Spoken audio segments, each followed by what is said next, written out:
All right, welcome back, calculus students. We're going to continue on with section 4.4. I'm currently living out of a hotel room on Oahu. Benefits include coming home to a made bed and fresh towels. Deficits include, let's see, food-wise, I had some string cheese and Lipton tea. Lipton, can you believe it? Lipton tea, awful. Anyway, can't wait to get back home, but I'm having a good time here and learning a lot. Anyway, so let's go back to section 4.4. And we want to look at applications of the first fundamental theorem of calculus. And hopefully, as you recall, the first fundamental theorem of calculus is if I have the definite integral from x equals a to x equals b of f of x dx. Now I know that this integral represents the area bound by the function f of x, the x-axis, and the closed interval from a to b. But I know that the exact solution for this is this definite integral is going to be the antiderivative of little f, which would be capital F. So the antiderivative of little f at b minus the antiderivative of little f at a. And I'm not going to really concentrate on area just for the moment. But what I am going to do is I'm going to take advantage of this mathematical relationship. But I'm going to rewrite this so it's a form that's a little bit easier for you to see. Again, I've got the integral from x equals a to x equals b, but I'm going to use the notation instead of f of x. I'm going to make this f prime of x dx. So, oops, sorry. Getting ahead of myself. So this is f of x, f prime of x dx. And so I know that the definite integral from x equals a to b of f prime of x dx is going to be equal to the antiderivative of f prime of x, which is just going to be f of b minus f of a. And this is just the fundamental theorem of calculus. Okay, so here's what's new. What's new is typically I didn't know what this definite integral was, and I was solving for it. But now in this case, this f of b is going to be my unknown. So I don't know what f of b is. But I'm going to use this relationship to actually come up with an equation for f of b. So if I solve this for f of b, I'm going to add f of a to both sides.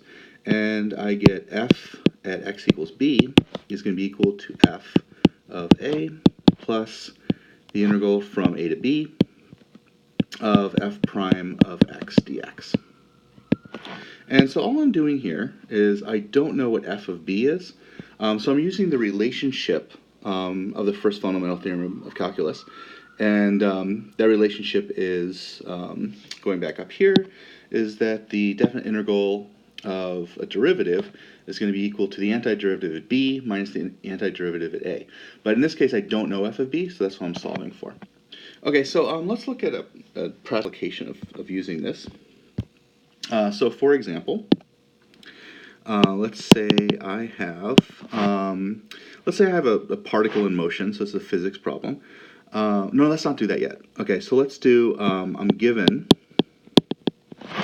f prime of x, which is dy dx, is equal to x squared, period.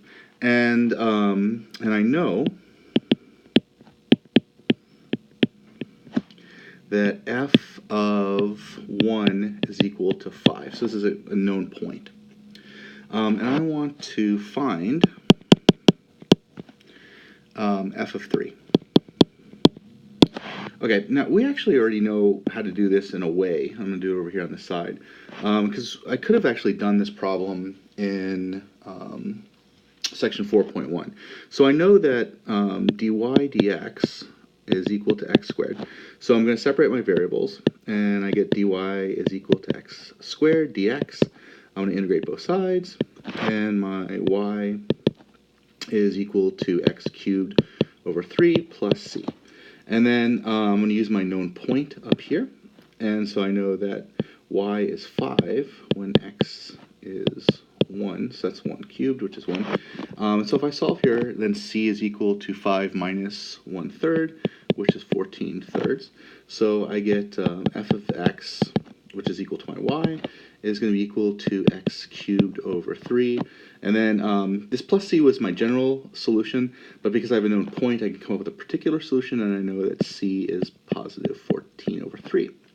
Now, if I wanted to find f of 1, if I want to find f of 3, then what I'm going to do is f of 3 would be equal to, let's put in 3 for any x value, so 3 cubed over 3 plus 14 over 3, and so you find that f of 3 is equal to 41 over 3, if you carry out all that, the 9 plus 14 thirds. Okay, so that's one way of doing it, but I'm going to do it the new way, using the fundamental theorem of calculus. And so here I'm going to have my f of b is equal to my f of a plus the integral from a to b of f prime of x dx. Okay, so I'm going to put in my known values here. Oops, let me do this. Okay, so I'm looking for f of 3. So my b here is 3. So b is 3. So f of 3 is equal to f of a is my known point, and my known point is f of 1 is equal to 5. So just for now, I'm going to write this as f of 1. So a is 1 and b is 3. So that's going to be plus the definite integral from 1 to 3 of f prime of x dx. Okay, so let's put in our numbers here. So f of 3 is going to be equal to f of 1, and f of 1 is 5, plus the integral from 1 to 3 of f prime of x, so that's x squared dx. And so then f of 3 is equal to 5 plus the antiderivative of x squared is x cubed over 3 from 1 to 3. So that's going to be equal to 5 plus 3 cubed over 3, minus 1 cubed over 3. And so that gives me f of 3 is equal to 5 plus, inside that bracket is 26 over 3. And so if you add those together, I get f of 3 is equal to 41 over 3, which is the same answer I get when I do it this kind of a little bit longer way. But this is going to actually be more advantageous to us, particularly when we have a graph of a function, as we'll see. So this is just kind of practicing now. But you see you can kind of use the same path to get both of these, but we're going to really concentrate on this path. And by using this path, you don't have to worry about finding a c. It's kind of worked into the solution, and you get the same exact answer. Okay, so let's do a physics problem dealing with this. So, for example, let's say that I'm given that the velocity of a particle, which I know is x prime of t, is equal to, let's say, cosine of pi t in meters per second. And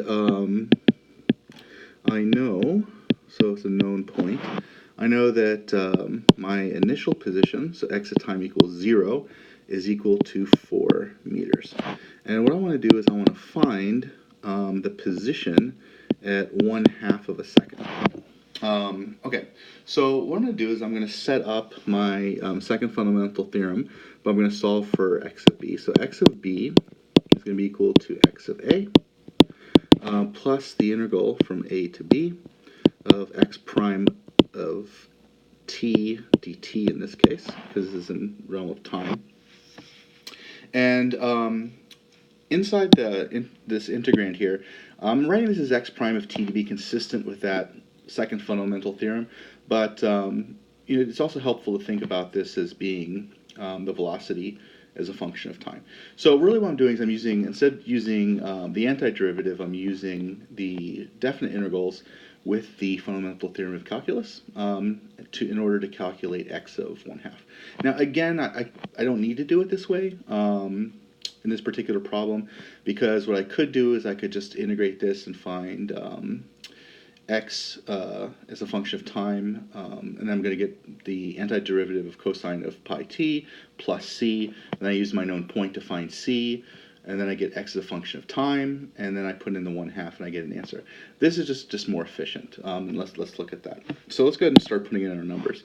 So I'm going to find, so x of b is 1/2, in this case 1/2 of a second, and a is 0 seconds. So it's going to be x of 1/2 is equal to x of 0 plus the integral from 0 to 1/2 of x prime of t, which is v of t, which in this case is cosine of pi t dt. Okay, so in this case, to carry out this integral, I'm going to have to use u substitution. So u is equal to pi t, and du is equal to pi times dt, and dt is equal to 1 over pi du. Okay, so now I've got x at 1/2 of a second is equal to x of 0. Well, that's 4 meters. I'm already given that. Plus, I've got my dt is 1 over pi du, so I'm going to pull out the 1 over pi. So I've got 1 over pi times the integral of cosine of u du. And then I've got to change my variables to u here. So I know that u is equal to pi times t. So when x is 0, u is 0. Yep. And when x is 1/2, u is equal to pi over 2. Okay, so then my x at 1/2 second is equal to 4 plus 1 over pi times the antiderivative of cosine of u, which is sine of u, and I'm going to evaluate that between 0 and pi over 2. So this is going to be equal to 4 plus 1 over pi times sine of pi over 2 minus sine of 0. And sine of 0 is 0. Sine of pi over 2 is 1. So my position at 1/2 of a second is going to be 4 plus 1 over pi in meters. And you can try it the other way, but I would prefer you kind of start practicing using it this way. It's more efficient, and sometimes it is necessary, especially if you're given a graph of a function. And so in the next video, we're going to be given the graph of a function and kind of see where this is useful.